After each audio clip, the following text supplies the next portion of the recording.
Hello guys!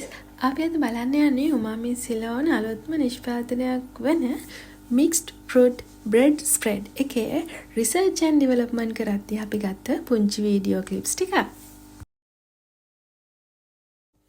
ඉතින් අපි බලමු කොහොමද අපේ මේ අලුත්ම bread spread නිෂ්පාදනය හදන්න අපි try කරේ කියලා.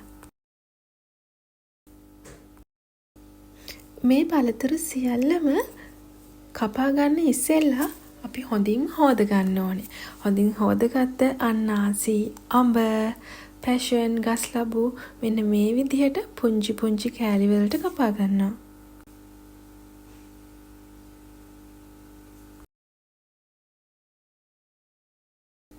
මේ නිෂ්පාදනය හදනකොට ගොඩාක් ඉදුණු පළතුරු මේකට එකතු කරගන්නේ නැහැ. සාමාන්‍ය ගානට මධ්‍යම ප්‍රමාණයෙන් හොඳින් ඉදුණු පළතුරු තමයි අපි මේ බ්‍රෙඩ් ස්ප්‍රෙඩ් එකට යොදාගත්තේ. මතක තියලා අඹ ගෙඩියකින් භාගයක් විතර කපන්න නැතුව පැත්තකින් තියලා තිබ්බා. පැෂන් ගෙඩි දෙකක යුෂ සමගින් ගස්ලබු. මේ සියල්ලම අපේ පරිමාණයට භාජනයකට එකතු කරනවා. හැබැයි මතක තියාගන්න ගස්ලබු අපි ගන්නේ අඩුවෙන්.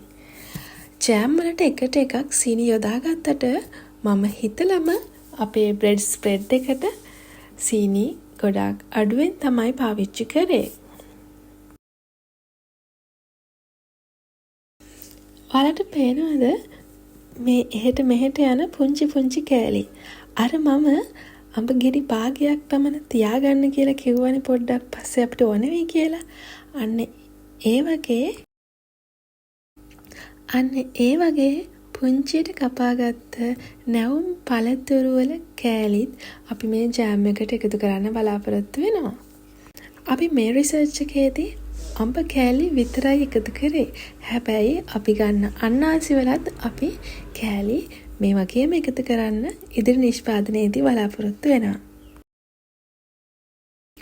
විශේෂම දේ තමයි වෙළඳපොලේ අපිට නිතර දකින්නට ගන්නට ලැබෙන ජෑම් සහ බ්‍රෙඩ් ස්ප්‍රෙඩ් නිෂ්පාදන වලට වඩා සීනි අන්තර්ගතය අඩු කරන්න තමයි මම මේ නිෂ්පාදනයේදී මූලිකවම උත්සාහ කළේ. මේ තියෙන්නේ අපේ බ්‍රෙඩ් ස්ප්‍රෙඩ් එක පැය භාගයක් විතර හොඳින් හැඳි ගාමින් උෂ්ණත්වය පාලනය කරාට පස්සේ අපිට පේන විදිහ මේක දැන් හොඳ පදමට ගොඩාක් ළඟයි. තව චුට්ටකින් අපිට අපේ ලිප් ඔෆ් කරන්න පුළුවන්. මේ තියෙන්නේ හොඳින්